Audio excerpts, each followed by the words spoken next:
over the past 2 years, me and Banjo, who's my technical consultant, we'd been going back and forth on cameras. He had to save up for close to a year or like 9 months. We had about 4 options in front of us. We had the Red Epic, Canon 5D Mark III. We had Panasonic GH4, and we had the Sony A7S. We were bouncing up and down with those 4 cameras, shooting tests, going through different lenses. I didn't want to shoot this film on a high-end camera. I didn't want to shoot it on a Red or an Alexia.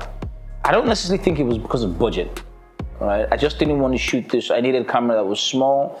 I needed a camera that would give me the freedom for me to just to move around instead of having to do bulky setups.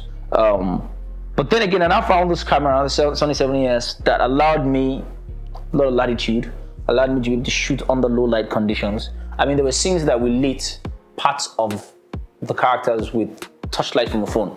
In the early days, Clarence used to be called the Prince of Darkness. What he was basically doing is a very straightforward cinematography trick, which is only put light where you want people to see. Hence, he's directing your attention around the frame. When I found the Sony 70S, and it just coincidentally happened to be that the Shogun was also out at the same time, that allowed us to shoot full-on 4K, and it gave us the latitude to be able to fuse a lot of LUTs on set, so you could pretty much know what direction you were going with.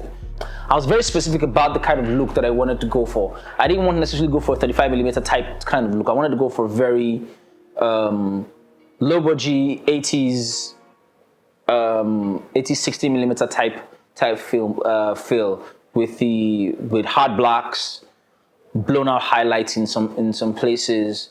For this film, there are a lot of things that we had to build from scratch. First things first, lights. We literally had to build a 15K light. Then we had to build a lot of practicals that were specific for this film, and almost every light was on a dimmer because we needed to be able to get the lights to flicker. Now, thing about our lighting process was that it had to work hand in hand with the set design. Choice of colors, the bathtub being gold, the entire bathroom having that greenish, that goldish feel, started off from the art design. The lookup table that we chose to motivate our lighting pattern, all right, get us to that direction. The bedroom scene, all right, that entire design of that entire bedroom scene down to skin texture. Long story short, we were very specific about colors. I think that was the most important thing with the art design, right? Just being able to get art design and costumes to marry with lighting. Oh, the road.